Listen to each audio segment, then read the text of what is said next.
our society. So it has both a good thing in that it allows, but there's also a bad thing that we all start becoming exactly the same.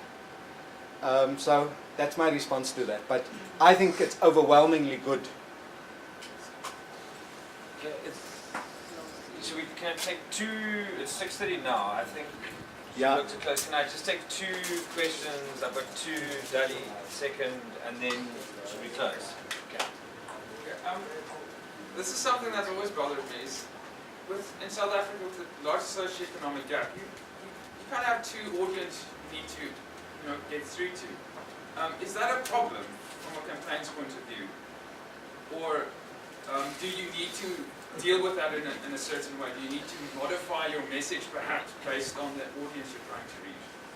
Do you need to worry about that? Thank you. Exactly the same question. Okay. Is there one more question then we want to take after that, or should we close with that question? Okay, let's close with that question. Yeah, the last one.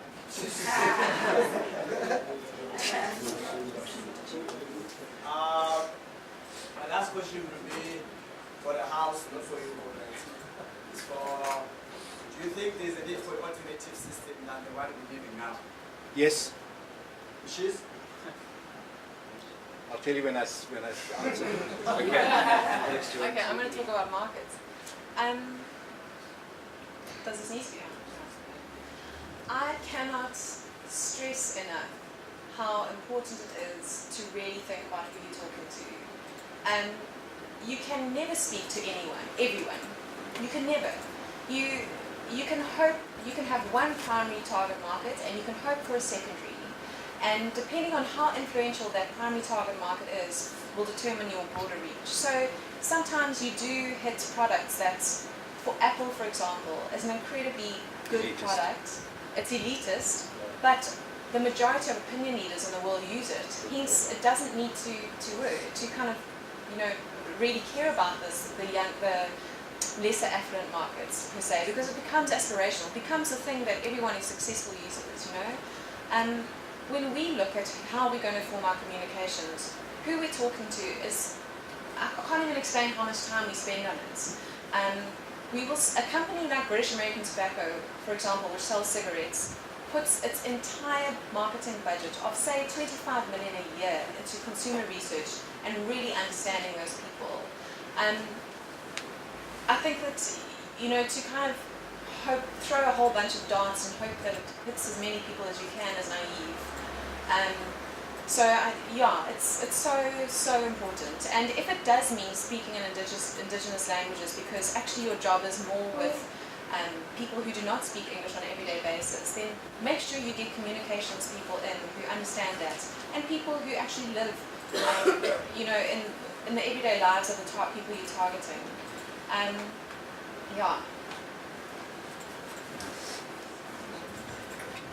Just very quickly, I mean, I agree with everything that Alex has said, that you speak to different audiences, but they're messages which carry across everyone.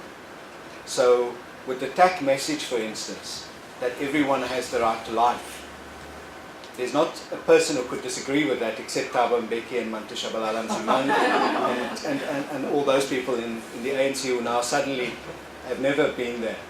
So there are messages that touches us all as human beings. And that brings me to the question that I don't think I responded to, about emotion versus knowledge. And I think the two things go together. It is the way in which one carries across a message. If a message only has anger in it, I'm not going to read it. I definitely don't. But if a message has an anger that shows that there's something to be angry about, but there's also in it an understanding of why you're angry and what to do to change it and what the issues are, then I'm going to listen to it. If a message, someone puts a picture up on my Facebook of a lost child, I get so irritated. Not because I don't believe it's not a cause, but I think, where are you when we actually need to have safe streets for our children? Do you put that onto your board? It doesn't mean that I don't want to hear about those things. So it's important to link those things in all the messages emotionally and so on. When it comes to the question of, and I just want to respond to Pupa again from a previous question. He said there are lots of books here. Yes, there are lots of books, and we should read them, but this is a museum. This is a museum. It is not a living book. Books are going to live on the internet. Books are going to live on people's cell phones. Books are going to live on iPads and Kindles and those things. And is there anyone from Equal Education here? Yeah. But the main thing about that is that when we look at our schools today, we say classrooms with desks and stuff like that. No, our schools we need to have a different vision of what we want our schools to look like. We don't want our schools to look like they looked when our great-great-grandmothers were alive. We want our schools to look like when our great-grandchildren are going to be alive. That's what we need to look at. So technology is vital, and it can only be used when we change society. Access to everyone. And that change for me means, I'm a socialist, but I'm a socialist that believes that you could combine the good parts of capitalism, the parts of the market that work, the innovation, the research, the enterprise, and so on. But you also need the power of citizens, the power of people to keep companies under control and to keep governments under control and to make sure that people live decently. And that is what we have to use our social media for, and that is what we have to use our technology for.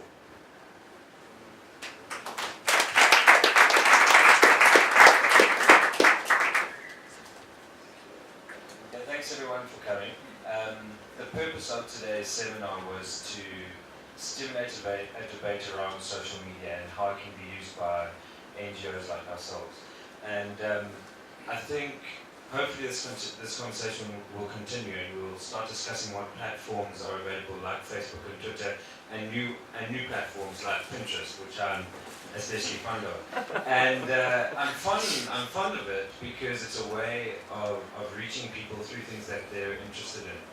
And I think one of the things that's come out of this discussion for me is that we need to think how we're going to communicate with our members, so people who are part of our organizations and at different levels. So if you've got an upper class and then a pro class, and whether we should be communicating more on Mixit as opposed to Facebook, and where that leaves us and how we'd spend our money. So I'm a proponent of buying cell phones for members of organizations, and then perhaps developing apps in the future that you can use to communicate with your members. And that's one way to communicate. The next way to communicate is more vertical, and that's with people who want to come in and support or donate money.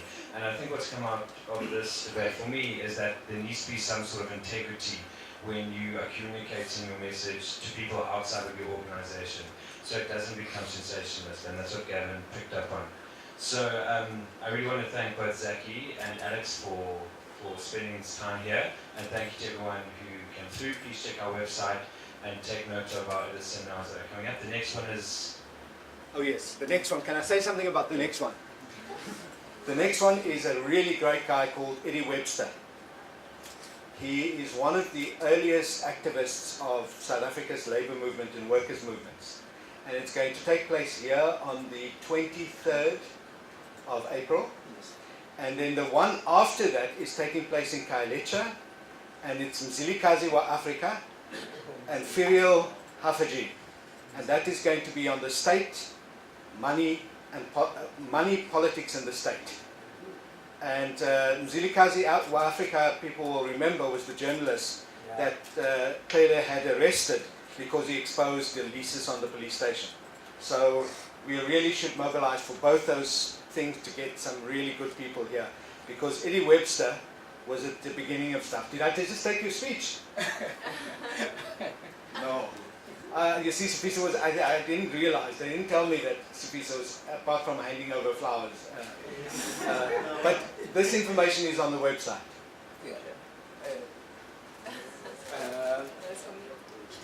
Lastly,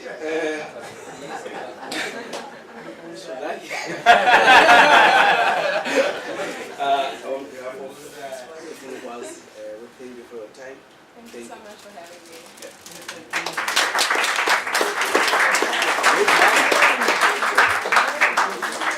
Please join us for some drinks and snacks in the back. Thank you.